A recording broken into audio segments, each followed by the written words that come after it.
Same muzzle discipline with the pistols, right? So this is a little longer. It's actually easier to control the muzzle on this.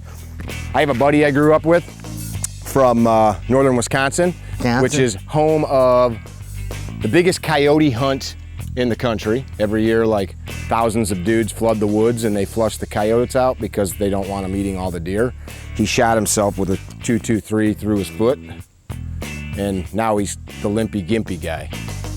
Doing something like, oh, I don't want to put the muzzle in the snow, so he put the muzzle on his foot and the safety was off of the gun and something caused it to discharge, just destroyed his foot. Even when these things are slung up, like, you still have bits and pieces of you that muzzle's covering. As we're moving around, we're gonna be doing shit tomorrow and later today where your gun's gonna be like this and you're gonna be dealing with casualties on the ground, maybe even yourself. So you might be providing aid to yourself. Now where's my muzzle? Or like right now it is, but there could be people back there. There may be some of these drills that you have to deck your gun to get it in a safe direction, just like you would in a real scenario. Either of you guys ever have somebody pop a round off, like getting in and out of a car or anything, and out of a vehicle? Iraqis. Yeah. So anyway, all the same safety bullshit from yesterday. Trigger finger discipline, and some of you guys, who's shooting stuff with like tuned up triggers in it? You know, even worse, you get like a 1.5 pound, 2 pound, 3 pound trigger in there. It doesn't take a lot to hook these things and pop them off, so be super careful. When we're transitioning, going to a pistol, you don't think this stuff can't hook on all the you got hanging on you? In addition to what Mick's saying, like, when am I gonna be carrying this rifle? If I'm not shooting in a 3-gun competition or a 2-gun competition of some sort, when are you gonna be carrying this thing? See, it's a fan, whatever you might be using it for. Maybe you're hunting, maybe you're defending your home, right? Whatever the case may be. Maybe you're up on a hill and somebody hits the mall with 5 guys. What I'm getting at is, this rifle hanging on you, you're gonna be required to do a lot more things. Like we talk about mobility in the mornings, and I tell you that sometimes it's overlooked because if I'm really focusing on self-defense and the things that are gonna take place or the things I'm gonna need to do in a self-defense situation, depending on how bad it is, right? You overlook the small parts. We think, well, I gotta be able to shoot a gun. What does that look like? You could be at the range, standing in the isosceles, shooting it and putting it down on a counter, loading some mags and shooting a gun. That's shooting a gun, right? That doesn't encompass all the things that you might have to do to defend yourself. There's a lot more to it. So with a rifle, what I'm getting at is, it's not just gonna be in your hands all the time patrolling, right? You're gonna do a lot more. You can't just shoot everybody. It's not target practice. I have to be able to sometimes talk to somebody. I have to move this out of my way so I've searched more houses and looked through drawers than I ever have put my finger on the trigger in the combat zone, right? Every target we went to, it wasn't always fun. It was more like, okay, now cuff them up and now we gotta go search their houses and take your helmet off. And you got a process that you do to make sure you don't miss anything in the house looking for all this shit, and that sucks. And you got a rifle, right? So I did more stuff with a rifle on me that didn't require me to have the rifle than I ever did things that required having a rifle. Does that make sense? So to his safety point, I have to make sure that this is not catching on stuff. I have to make sure that safety's enacted. And I don't expect you to always be like this, right, whenever you're standing. You just want positive control. And the positive control, it's a loose definition here, but basically a hand on it. Maybe I turn it over, maybe I check every now and then the safety. I'm here like this, I just keep one hand here, I keep one hand here. I know that it's not swinging around getting caught on things, right? Doing something that I don't know might be happening. What we say yesterday about pistols, the unwritten rule. Always know the condition of your weapon. So I know if it's loaded, I know if it's unloaded, I know if my magazine is full or not full, and I know if it's on safe or semi, and I know if it's hooked on my equipment. So every waking moment, that I'm out here not doing anything and my hands aren't doing something, I talk to Mick, or we hang up some targets with a stapler while I'm holding this, and I come back and I check. I go back to that safety, I feel it, I make sure it's good to go, I make sure nothing's hooked on anything. I mess with my sling a little bit. All day you'll be messing with this. It's like your baby here, you gotta keep coming back and checking that thing. Make sure she don't need to be fed, she don't need changed, yada, yada, yada. I just made that baby analogy up. I don't know where that came from. That's weird. All right, so hands on it. You don't have to be like this. We don't have to be super freaking like patrol wise, but positive control, checking that thing consistently, much like you should be doing with your pistol here. Every now and then you come back here and you're like, all right, that's still seated, it's good to go. I got my magazine in there. Nobody's grabbing my shit, or nobody with me and hit my mag release button, right? Make sense? So you're always checking your shit. That's positive control, and always know the condition of the weapons on your body. Not just knowing if there's a bullet in the chamber, but the condition, complete condition. We've seen some of y'all's weapons manipulation. Rifles no different. You might have to make bigger and bolder moves to miss people with your barrel because it's such a long barrel, right? So where a pistol, I can do these things. A rifle, I might have to go here and go all the way around like this and be a little more dramatic with my movement because it's such a long weapon, right? So first things first, just come up to the line, guys. Everybody's got ammo on them, right?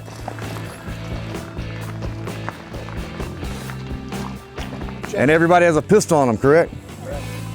Okay. So one rule that we made up in my military experience was we always had a rifle and a pistol, a primary and secondary, or two primaries, some people say, right? Whatever the case is, I always load my secondary first, because why do you think they made that rule up? Because it's easy to load up the primary and forget about your secondary. Yeah, but nobody realized that until what happened probably? Bring that dead man's gun up. When somebody didn't load their pistol and they realized it later on, like, oh. So they tell you load your secondary first because you'll forget about this, because this is the one in your hand or you're more aware of right now. So you'll load that thing up and you're like, oh, it's time to go, or do whatever. And you forget about the little guy here, right? So same thing we did yesterday. I'm gonna run through this. Mine's already loaded. Remember, I like to slide to the rear in a safe direction, finger off the trigger, safety enacted if there is a safety, decocker forward if there is a decocker or a hammer, right?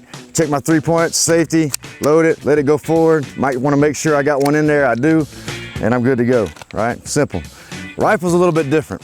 So where yesterday I would get my rifle or my pistol and I would come here sometimes and look down in it, or I'd bring it up sometimes and look in it, I never default to looking down with my rifle because it's so dramatic where I have to be to mess with this thing, right?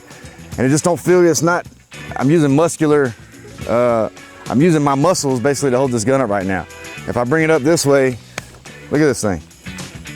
This is just the way my sling's set up. Yours might not do this, but I'm not using a lot of strength to bring this up in front of me. There's not a lot of effort here, right? And my head's up, I can see everything around me, and the thing that I'm gonna be putting bullets in is right in front of my face. Make sense? So I'm bringing it up to my workspace just like I did my pistol. With this, I've locked it to the rear, right? Does it have 3 points? Just like the pistol? Yes, it does. I've closed mine. 1, 2, 3. I've checked it. I get my source of feed or my magazine. I insert it. Let it go forward. I like to double check here. Yeah, I got brass there. And then you have a forward assist on your weapons to help make sure that thing's seated properly. And I close my dust cover because that's just good practice to keep shit out of your bolt, because that's gonna become real dirty if you shoot a lot. Right? Good to go? Makes sense? Any questions on that? Anybody never seen that before? All right, so what are you gonna do first now? All right, so cameraman, watch out. Go ahead. So go ahead and pull out your secondary, your pistol. What's that first thing we're gonna do with it? Is your sight still good from yesterday? Did they fall off? Is that thing serviceable to use today? Then lock it to the rear in a safe direction. Check your 3 points. Load it, get a good rep up in your workspace.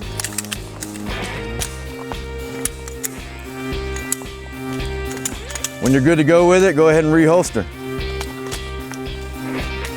For the rifle, go ahead and swing that thing up in your workspace. Don't swing it across your buddy. It should be locked to the rear. Mick had you already lock it. Go ahead and check your 3-point safety check. You got sights on the rifle too, so it makes sense to go ahead and check that. Make sure you got a dot, if that's what you're using. Make sure you have sights, period, and they're working. Everybody good to go? Get your mag out, however you get it, the same way that you would normally load it. Load it in, let it go forward, make sure it's in there, make sure it's all the way seated forward. Close your dust cover. All right, once you got that good to go, it's on safe, still right, go ahead and let them hang. Once they let them hang, just let them hang here, and you still got some kind of positive control, something's touching them. So we're letting them hang now, they're loaded. Now that positive control comes into play big time, right? Anybody have any trouble with that? Anybody, when they pull their gun up right here, do they start feeling like their sling is doing something, pulling around their neck? Like if you want to pull. What I'm getting at is, I'm biased obviously, but I've got my sling set up a certain way. I don't like single points because I can't really lock it down to my body when I got to do other stuff besides shooting, which that's most of the time what you're going to have to do if you use a rifle in a professional sense.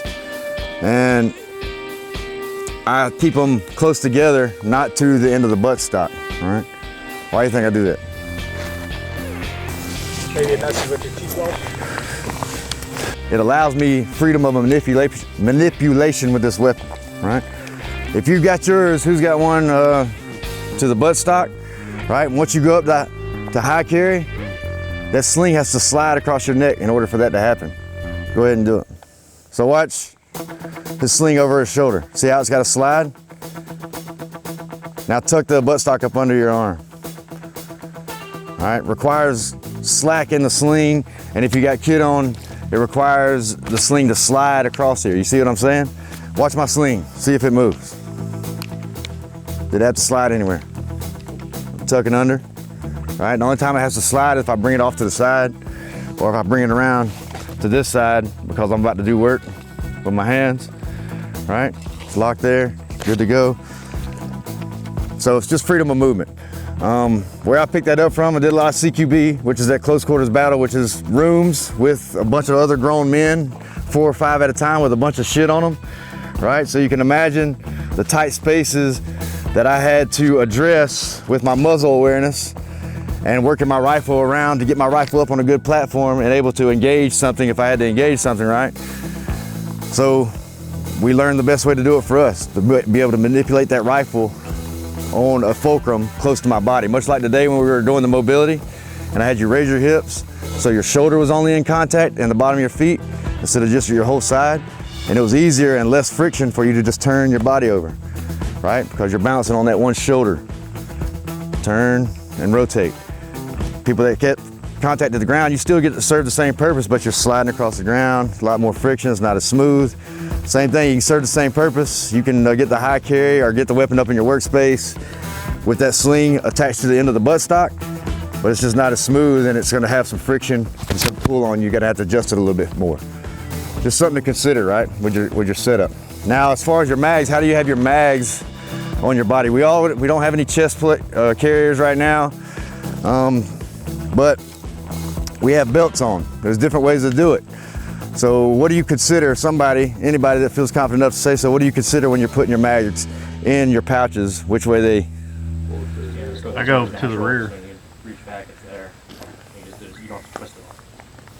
That's one way to do it, right? Neither one of them's wrong, really. So what Mick say about your pistol mags?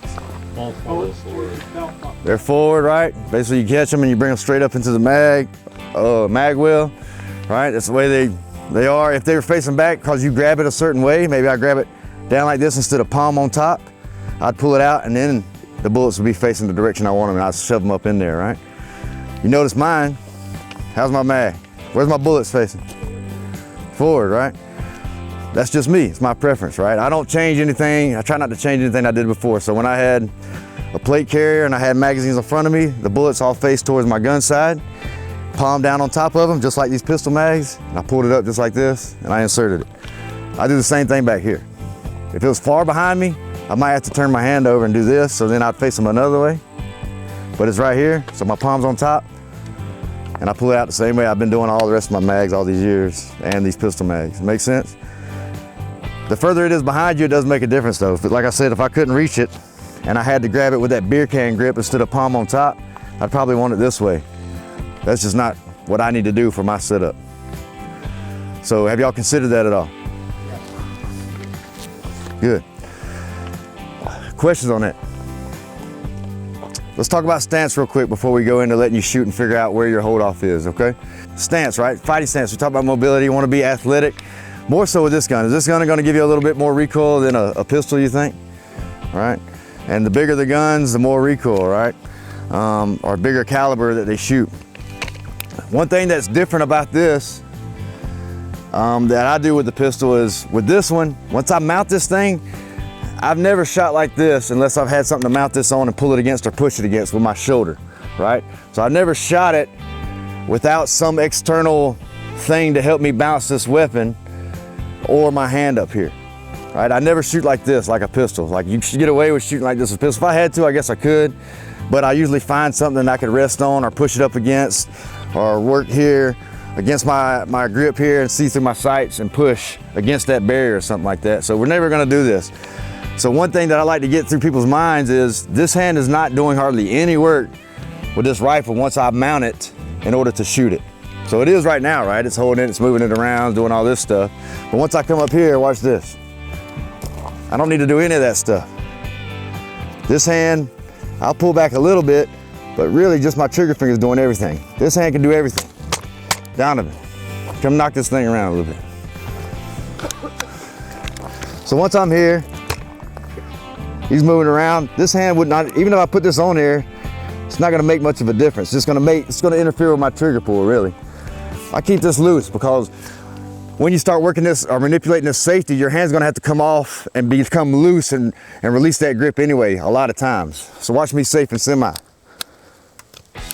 That's semi, that's safe, right? Look at my hand. It's hard for me, I don't know if some people do that, maybe Big Meat Mitts over there can do it without releasing his grip. All right, but I have to release my grip to get my thumb around here to put it back on safe. Make sense? Safe semi.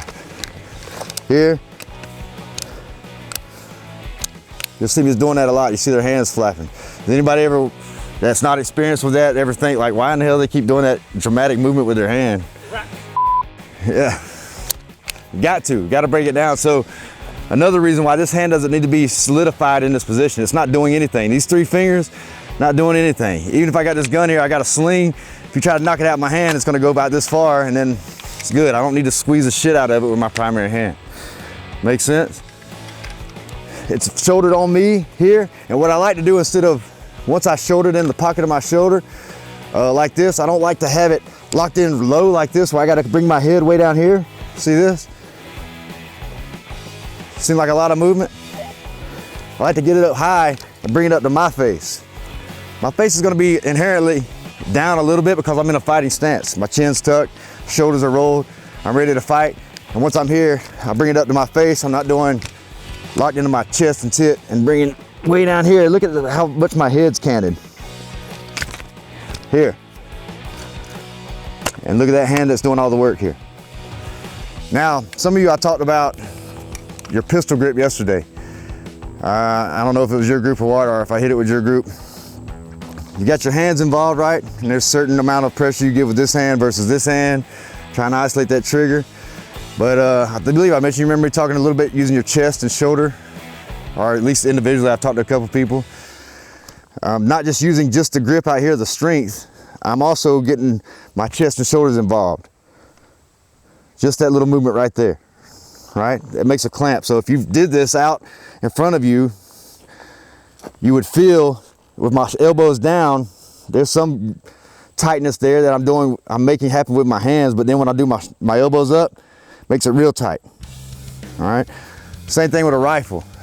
It doesn't have to be overly pronounced, but I'm getting my elbow out here a little bit so I can pull into my chest using this large muscle instead of just gripping with my fingers like crazy.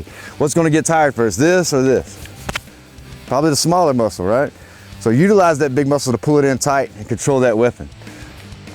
Here, if my elbow's down, look at the difference in the control. Plus I'm getting, it's hard to do. I'm making me having muscle fatigue already doing this. I pull it out. I don't have to do the crazy C grip all the time like people do and lock out. They do that because mechanically they've locked that weapon in and they can get away with that. I don't prescribe to that because you have to, if I'm just shooting long range, I might lock in something like that and do that. But when I have to move or change my position or be mobile, which you have to do when people are shooting at you, you can't just lock into a static position and hold that. You need to be able to transition between positions, right? So I'm here, I can do this, I can bring around, I can bring up, right? So I'm not locked here like you see some competition shooters do. Works good, it's just not easy to manipulate the weapon in other ways. Make sense? But that hand is pulling straight into that shoulder, locking it down in my combat stance. This hand not doing a lot of work, able to pull that trigger isolated essentially. And my head is still up in a fighting position and bringing the gun up to my stock to cheek weld, lining up the sights, not bringing my head down to the gun. I've got my, and as far as your stock extension, that's up to you, man.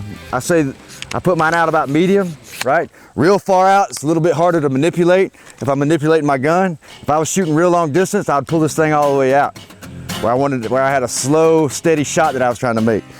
All the way in, if I wasn't shooting that much and I'm just in a house or I was in a cramped vehicle, I take that into account, make it a little bit smaller so it might not be as accurate as I would be if I locked this thing in a little bit longer, but I can manipulate that weapon and get it in the fight faster, which is sometimes more important.